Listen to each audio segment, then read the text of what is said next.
Alright, welcome back, ladies and gentlemen, to the Chupacabra Tutorials channel. I'm your host, Larry, and today we're talking about how to create a collage of preview thumbnails for a given video file so that you can get a nice cross-section to share with people of whatever movies they might want to watch with you, whatever other stuff you might want to share for a project to give people like a sort of interactive storyboard example from whatever movie you're using. And we can do that really quickly and easily and create something that looks a lot like this image here that I made of a random life hack video that I downloaded to my downloads folder using a program that's free called Thumbnail Me 3.0.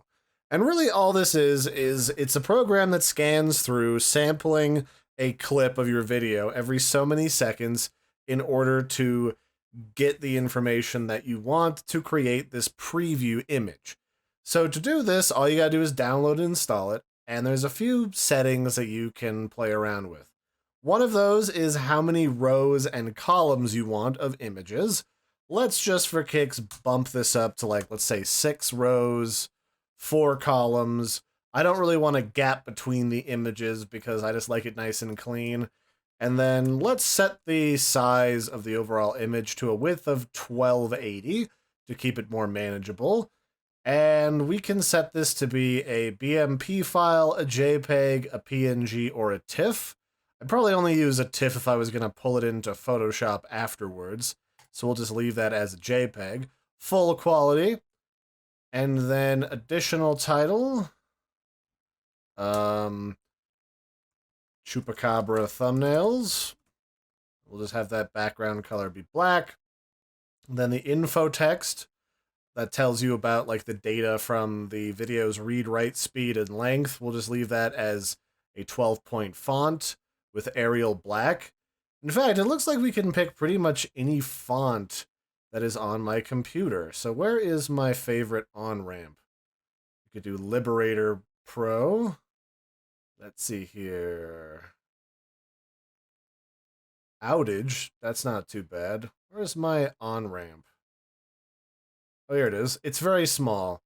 And then the timestamps, we'll set those to be what looks fun. Let's set those to be Dino. What other settings have we got here? We could do a timeline feature, but that's currently grayed out. That's not really what I'm interested in either. So let's grab a video.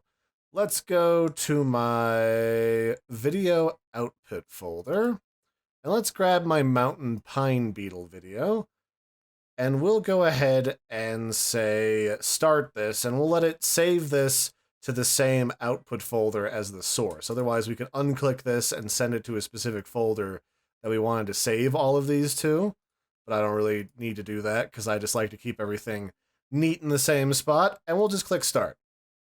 And depending on the length of your video, this might take a moment, but this has generated this image that you can see right here of the mountain pine beetle informational video that I created. And you can see it shows a little cross-section of each different scene from the video with a couple of duplicates from longer scenes. And I'd say that if you were going to do a shorter video, you might want a fewer number of rows and columns for this. But for what it's got right now, this is actually pretty nice.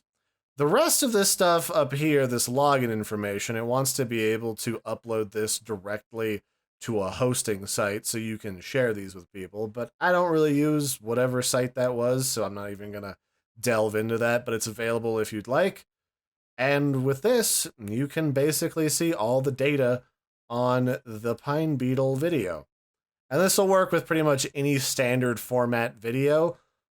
Some of them, if you get them from like a weird website, you might not be able to, so just keep that in mind. But it's a nice little free tool to create like a little storyboard effect of what's going on in a video. And I don't think it works on GIFs, but you could easily convert a GIF into a video through a number of free websites that have converters on them and then run them through here to create this lovely little preview. So that's it for this one, ladies and gentlemen. I hope you've been enjoying this video about how to generate a thumbnail collage to preview different scenes from a movie. Until next time, I've been your host, Larry. Don't forget to like and subscribe, and I'll catch you next time. Bye, everybody, and have a good one.